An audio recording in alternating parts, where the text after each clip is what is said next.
Progress. Let's talk about this with Dr. Alan Mendoza, Executive Director of the Henry Jackson Society. Good morning to you, Alan. Good morning, Julia.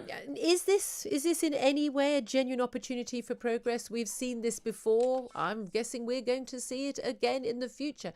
Is there any way in which this conflict that cost all these lives is going to change anything? The sad answer is no, because you start with a fundamental position where Hamas do not recognise the legitimacy of the state of Israel.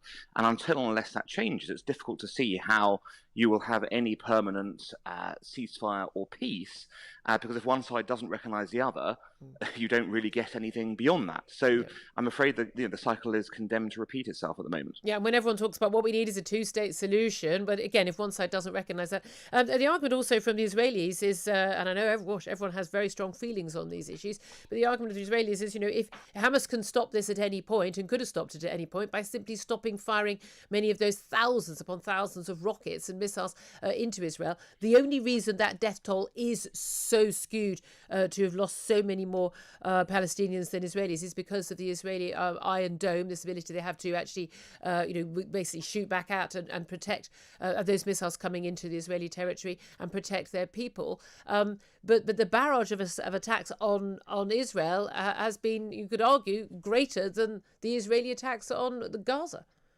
Oh, absolutely. And I think, the reality is people go, oh, the Israelis have this missile defense shield.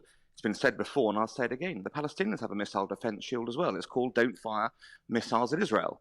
The Israelis haven't started this conflict. They have responded to missile fire targeting their civilians in Israel. That is why Palestinians have died, because Hamas have fired missiles from civilian positions in Gaza and then have built infrastructure around civilian areas. The Israelis have tried to minimize their casualties in response to getting the legitimate military targets. And you're quite right to say that had the Palestinian rockets got through, Israel would have suffered much more damage than Gaza has. Yeah, indeed. And in terms of where we go from here, US has said they're going to be sending aid in. One of the big issues for people in the Gaza Strip who do live in extraordinarily difficult circumstances. And again, we're talking about a civilian population who are largely, I think, just as much the victims of Hamas as the Israelis under rocket fire. Frankly, Hamas is a prescribed terrorist organisation. It is a point worth making. But they have been facing shortages of food, of water, electricity, and petrol supplies and the like. It's absolutely vital to get those vital resources in, and also to get medical expertise in as well.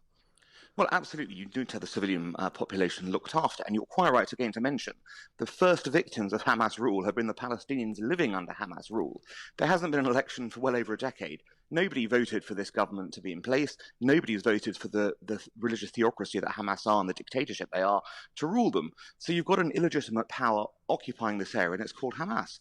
It really is time the Palestinian people given the chance to declare their own future, what they want for themselves. And of course, we must help with civilian infrastructure. But we also know at the moment, Julia, that aid that we have sent, Britain and the US has sent, has gone to the wrong places. It's seeped into the hands of the militants and the terrorists. Yeah, indeed. Thank you very much indeed, Dr. Alan Mendoza, Executive Director of the Henry Jackson Society.